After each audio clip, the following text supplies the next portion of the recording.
Hello, welcome to my YouTube channel. I wanted to share with you how I like to paint a background. This is cut to 5x7, so I could totally frame it if I wanted to, or and then give it as a gift, or just, I don't know, have fun painting. So that's what I'm going to do. And I got my water, I got my Qor watercolors ready to go.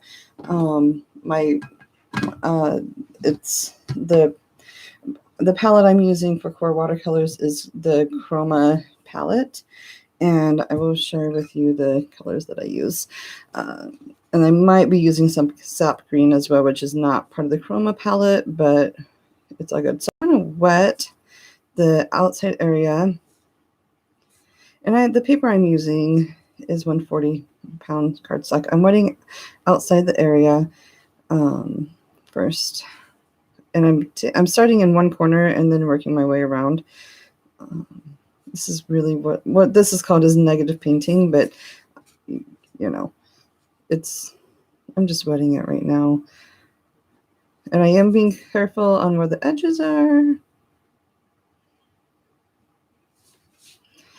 I'm hopeful that this will help you learn how to paint looser. That's how I learned how to paint loose, is just by painting backgrounds. And I think, why not use a card or a stamp for it, and make a card or something out of it. Okay, I'm going to start with my green gold. And my green gold is actually right here. And I probably could have wet my palette with a spray bottle. I'll do that right now. All right. And you might not see my colors on the screen because my palette is kind of big and I don't know. Anyways, and it is very yellowy, but I'm going to start with this green gold. I really like it. It reminds me of summer. It reminds me of my garden. And I'm actually going to go into the leaf because the leaf is, green. And I really like the loose and fluidness of it. And I love Qor watercolor because it gives this really pretty whoosh factor.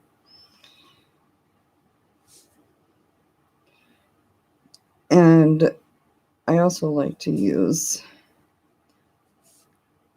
this will not be the first layer, trust me. I go through this about 3 times. Okay, so now while it's still wet, I'm going to add some of this, this is cobalt blue, Qor's cobalt blue, and it will mix in with the green gold, and it just gives a very lovely look to it. A very nice green.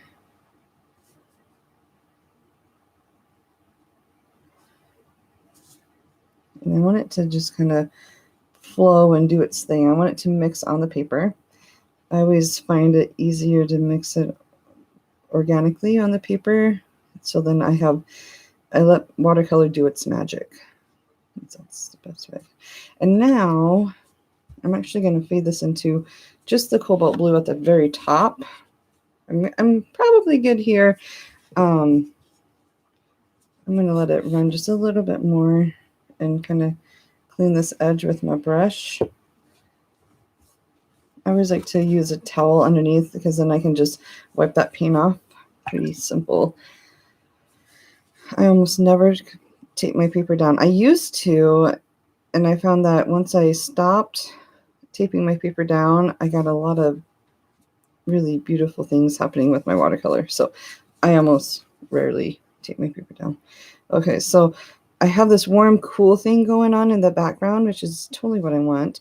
And then I can come in, and that's going to have to just be green right there. I'm going to come in and I'm just going to use cobalt blue for like this part.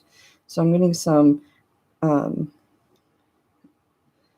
just getting a different, I want a cool, warm, cool look to it. I think that will really add to it. We'll see. I might change my mind, but for now, it's early in the game and I can play. And I love to play, so, why not?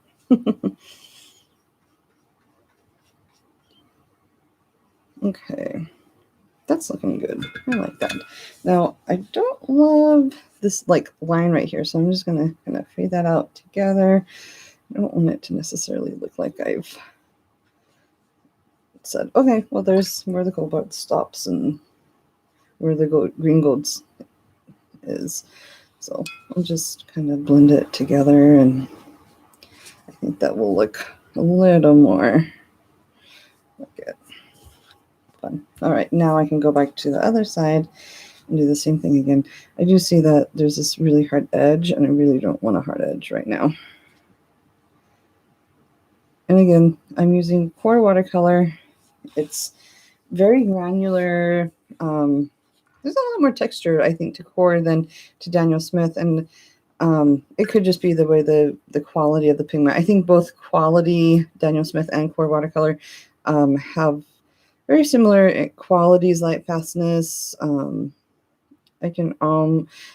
don't like to use like some of the regular paints interchangeably because sap green whooshes on the paper when you use Qor, and Daniel Smith won't. So if you don't want your paint to go kind of whoosh like this, then you will want Daniel Smith. If you don't mind that look, go with Qor. It's a good paint quality.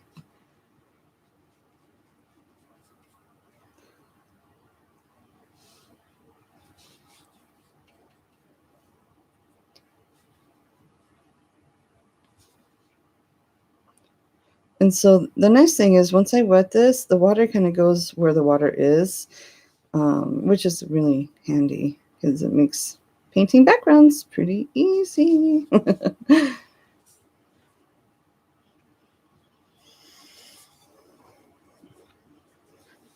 Yep, I like that.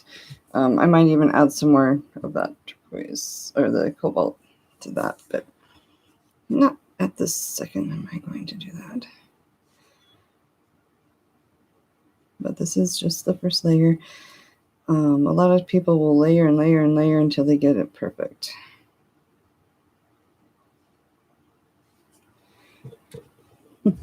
This is why I love Qors, because you get these really beautiful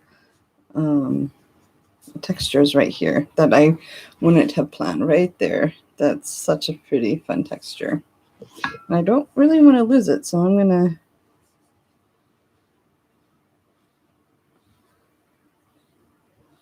not mess with it, which is what I'm totally doing, but that's okay. I fell in love with watercolor because it's really the medium where you can get in, do your thing, and get out. You don't have to, I don't know, fuss with it. I mean, you can fuss with watercolor, but when you don't fuss with watercolor, that's when the magic really happens, and that's what I love.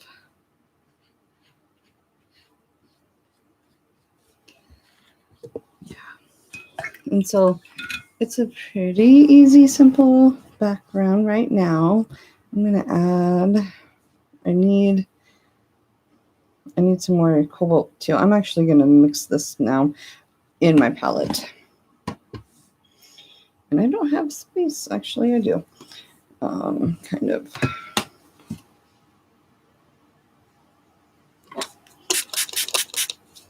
There's a little bit of magenta on my palette. I'm okay with that because I really want I want it to be kind of toned down a little bit. So I'm just mixing some colors. And that magenta is just going to tone it down a tiny bit. And the magenta is also part of that high chroma watercolor. But I like to buy the brightest paint I can because I can always tone down that bright paint with the complementary color.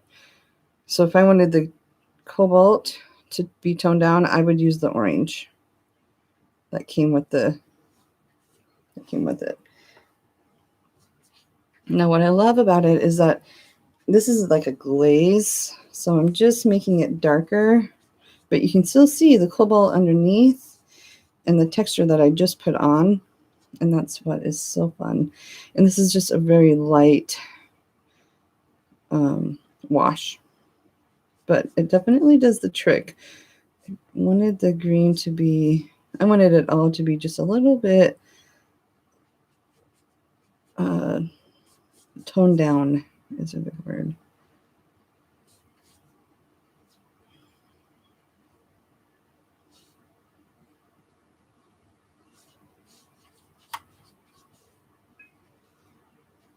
And then I can just kind of blend it into that cobalt background that I have going. Now it's just a matter of playing. I always like one side darker, and I actually learned that from Jean Haynes. If you follow her or have any of her books, she'll always say make one side of the floral darker than the other side, and for good composition. And I would have to tend to agree on that. I think, I mean, it doesn't have to be blatantly obvious, but you want it to match, but it also have that drama.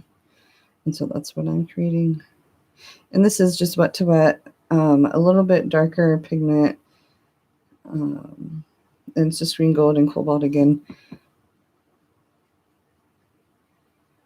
And I might even add a little bit of that magenta to tone it down again. But we'll see. I have it. It's going to dry, and then I'll know a little bit more what I think needs to be done. I am using a pretty big brush. This is a size 4 mop brush. It really does the trick, actually. I like it. It holds a lot of water, a lot of pigment. It just makes me happy. Okay, I'm going to let that kind of dry and do its thing. I'm really loving this right here. I think it needs a tiny bit of cobalt blue, maybe around this area. So I am almost out of my cobalt blue. I'm going to have to add some.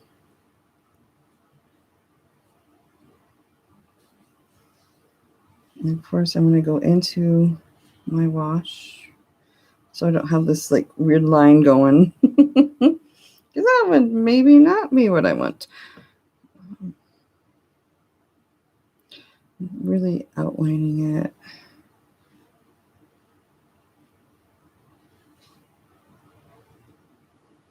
Okay.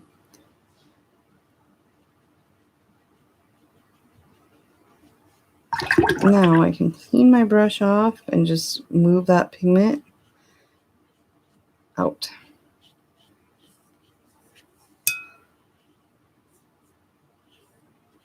Okay. Now it's pretty wet and it's starting to buckle a little bit, so I should probably let that dry. While I let that dry, I'm going to show you maybe. This is with the same stamp. Okay. This is with the same stamp. See it? See the same stamp? I stamped it going this way, and then I flipped my paper around and stamped it going the other way.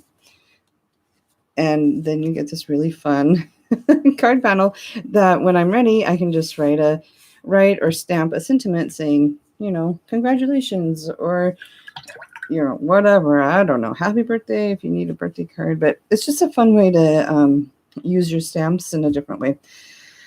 For this one, I'm really liking the idea of just having like a simple blue background for something kind of different, right? But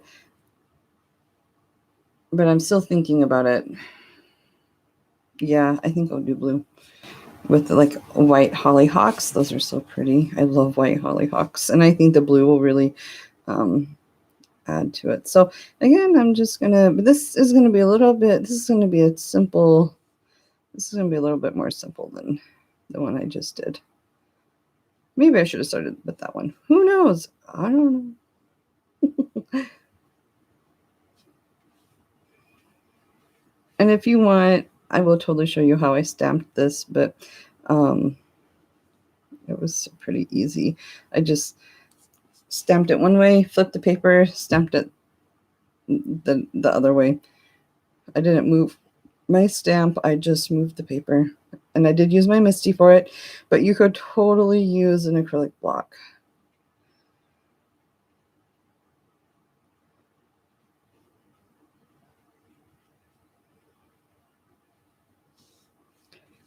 And I've had a video on how I've done that, flip the stamp. So, yeah, there was a floral flip. Ooh, I could do, let's do ultramarine and a little bit of purple. I think that would look beautiful. Now, ultramarine is meant to be granular anyways. Whoo-wee, look at that beautiful ultramarine. Ultramarine is probably one of my favorite blues. End of story.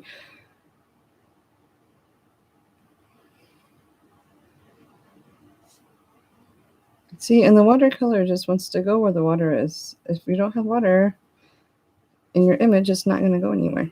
And that's what I love about watercolor. Now, that is beautiful. I'm going to let that just stay just like that. I'm going to go in here real quick. And I will probably just try and see if I can't get the pigment to move on its own. Whoo-wee. That is so gorgeous, isn't it? I see where I didn't add enough water. And I don't think watercolor cards have to, I think if you have the right stamp and you have the right technique, they can be really fun and you don't have to spend more than a couple minutes on it. Like this is a pretty simple card. Okay. So it's one on the other side. I just kind of want to balance that out.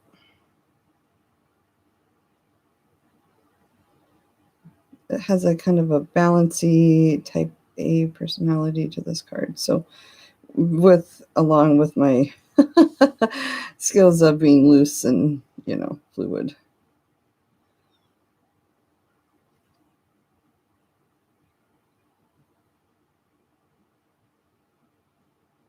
Whew, that's gorgeous. All right, and then I'll have I can put my sentiment right there. Now I have blue on my brush, and now I'm just going to paint it wet and to dry.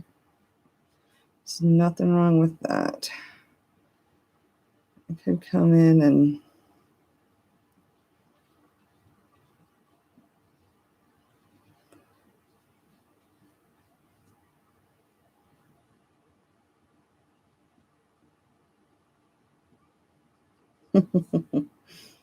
there. That just makes my heart happy. Just like that. Ooh, gorgeous.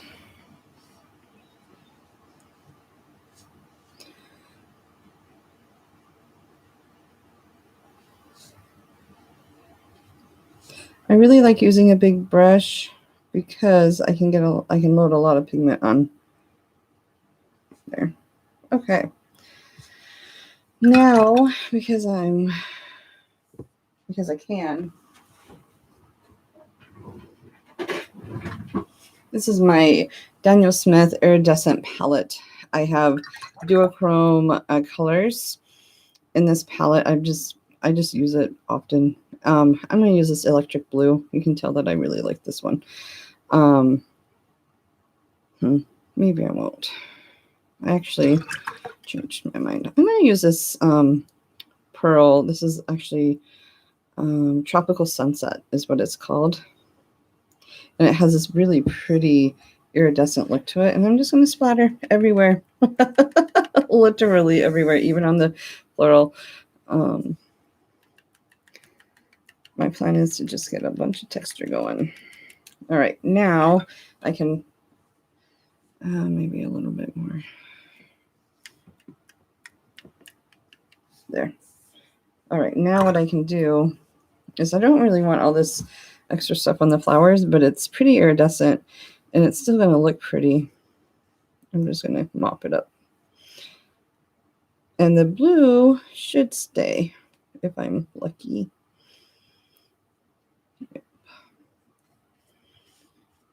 There. That's pretty clean. I mean, it'll still be on there because it's iridescent and it just, but it won't take away from the flowers. I also am looking to see if there's any puddles that I may have missed when I was painting and get those out. Like right there was a puddle. And now I'm going to have to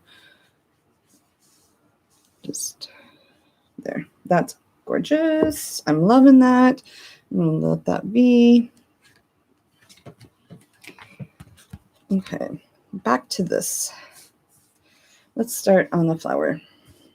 I'm going to take some of this green gold and cobalt, and this stem is pretty good.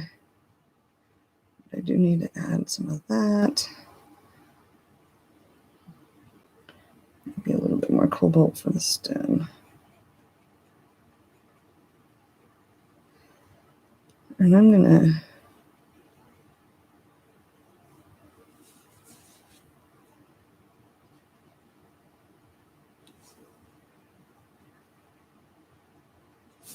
I'm just trying to figure out where I want all the greens at.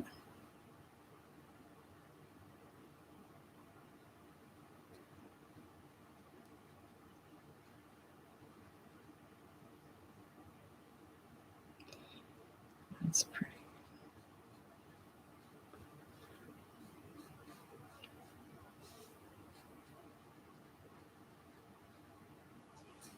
Okay.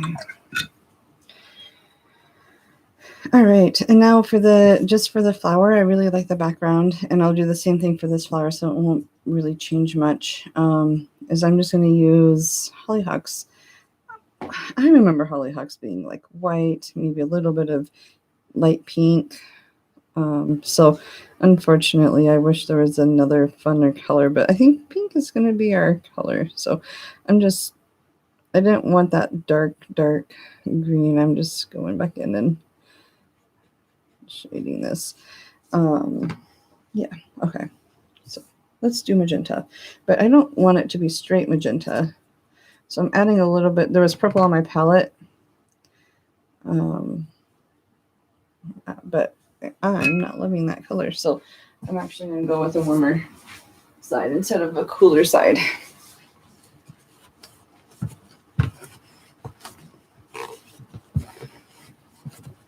Qor watercolors are very staining. So if you are new to watercolor, it does take a little bit of time to get used to. Totally worth it.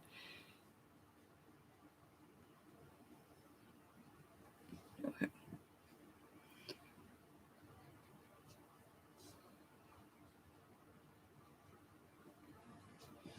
I see a couple things that I see that I want to change, but I'm not going to do that right now. Like right in here, there needs to be a little bit more depth. And the stamp has done most of the work for me. So I just added a little bit of this orange to this magenta, and I get this really pretty peachy pinky color. It's really fun. Okay. So I'm actually going to go around the edges. This is going to be yellow.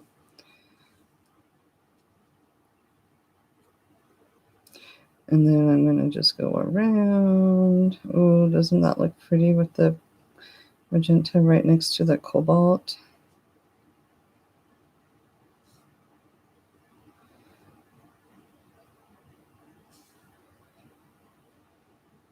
Okay, now I don't have anything on my brush, and I'm just going to clean my brush, and I'm going to go back in, and I'm just going to wet down this part. So it almost looks like I didn't paint it, but I did. And now I can go back in with that magenta and a little bit of orange, and it'll just kind of blend where I want it to.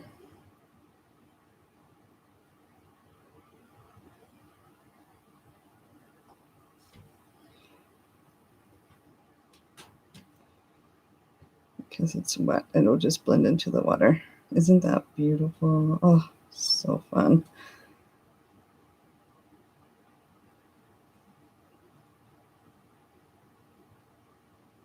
Woo-wee.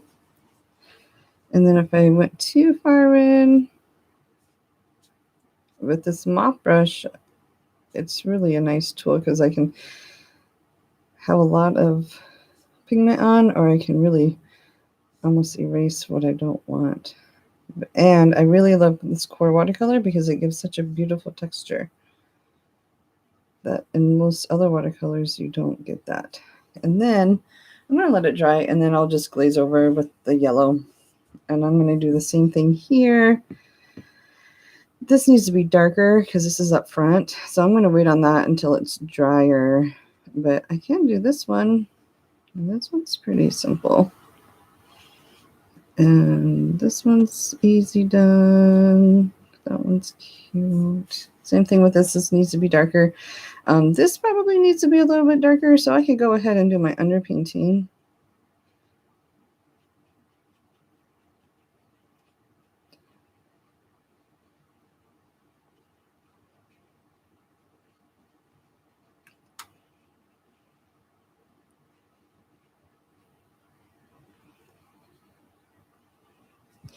And then I can go back in and just do the tips again.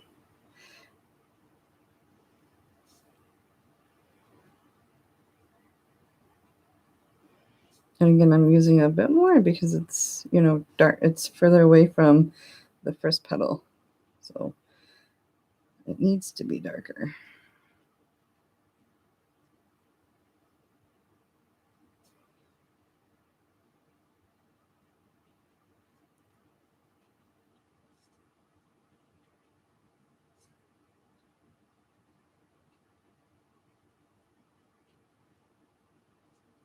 Ooh, that's so pretty. Okay, and then the same thing here. This needs to be darker as well. And I might even have to add a little bit of purple just to, I would say add a tint to it, but it'll just add a little bit of value to it. And I paint it over. I want to leave this spot white. As white as I can because I want the yellow to really be vibrant.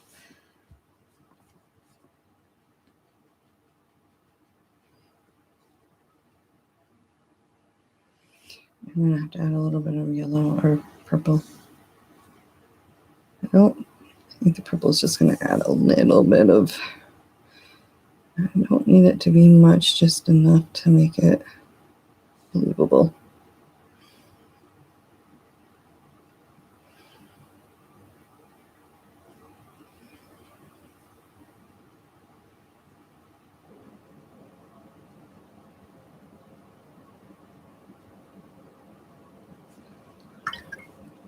It's all right. But I can still make it look like it's lighter. Yeah. And I'm going to have to go in and add a little bit of purple to this flower too. And some magenta to that one. But that's okay. It's all about pushing and pulling at this point. But oh, these paints are just a dream to work with. Okay. I'm going to add a little bit more color to this.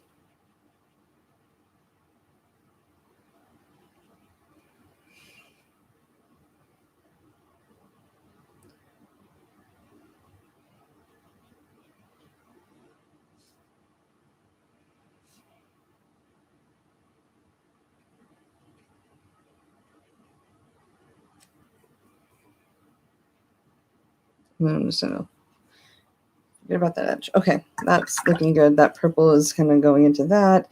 Now I can just worry about this top one real quick.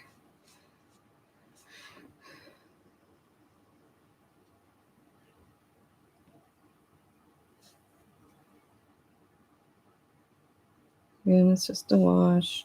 You can spend hours really getting the shadows right, but this is just the start. And I'm giving you the basics, but you could spend hours adding depth and shadows. And it can be fun. I don't have that kind of time today, so it would be tricky for me to do that, but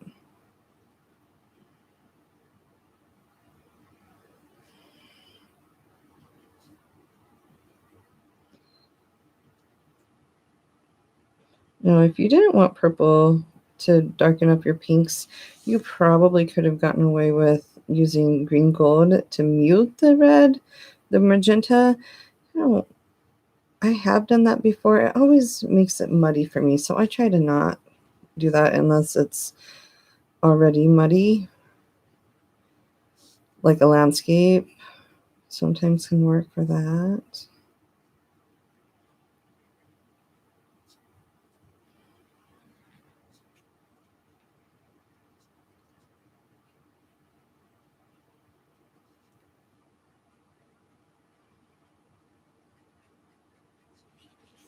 There. I kind of like that, just the way it is. I'm going to let that dry. So another spot that I didn't love. Okay. There. And now I'm going to add this purpley pinky color. Too much purple. Okay. I'm just going to add it right here.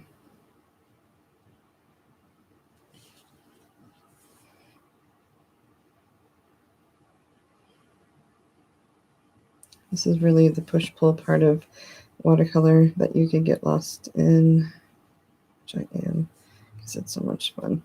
Okay.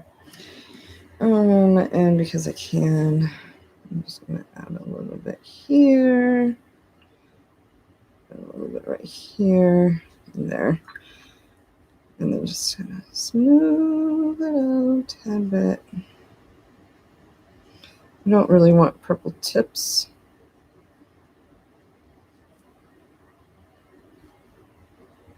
But there, I think that works.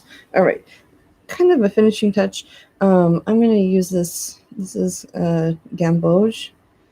It's a yellow. It's a very vibrant yellow. A little bit goes a long way.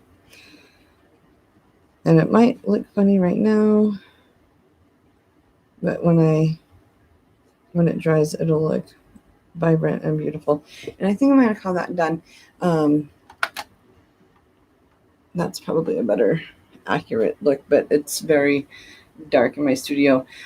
So anyways, I'll take a picture of it, and I don't know if there, that's a pretty good accurate. It still looks washed out. It's not. It's really pretty, actually. And then what I could do is I'm going to add some of this saguaro green, and I'm just going to splatter a little bit.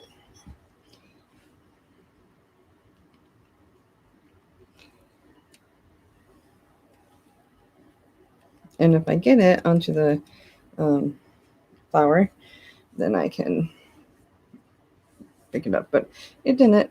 And now I'm just going to go in and just kind of move those splatters around a little bit so it doesn't look like I just splattered. I don't necessarily need it to look like it's splattered.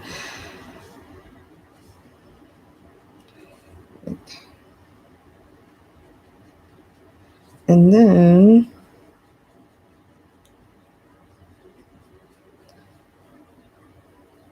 there, that's just going to give it some iridescent quality to it.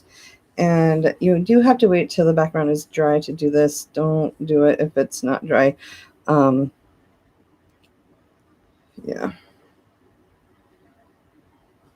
And I'm just going to pick up some of the paint because I really just want a light look with the yellow. I don't want it to look funky. So now I'm going to go back in with my cobalt green, my cobalt and my yellow, green, gold.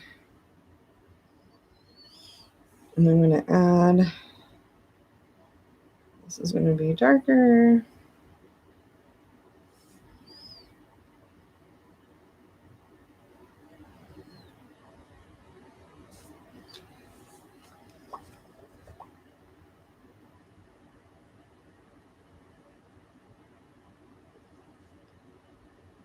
What am I doing? I'm killing my painting.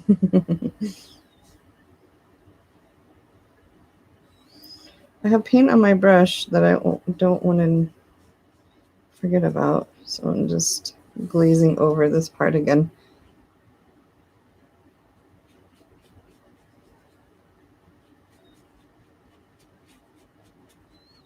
Going up as much as I can.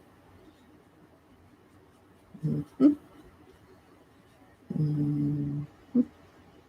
Glazing this.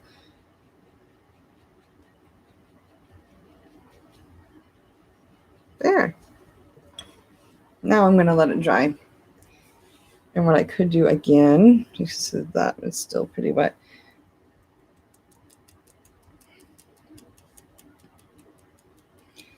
I can add some of that pretty green that I like. This is Daniel Smith Saguaro green. It's really one of my favorite duochrome colors. And if I get some on the flower, which I actually didn't this time, sometimes I do, then I would just take a wet brush, and this is pretty dry now, so I can just mop it up, but I don't have any of that, so yay. Anyways, all right, I'm going to call that done, and I'm really, really happy with it, actually. It'll dry, and then I'll take a picture of it and show you all. I might do one more pinky layer right here, just on the outside, and blend in that color, maybe right here and maybe right here, because I feel like the values are kind of all the same, and I want my values to pop a little bit. But other than that, I'm really loving it, and I'm loving this texture right there. That's what gives it such a beautiful, I don't want a line right there,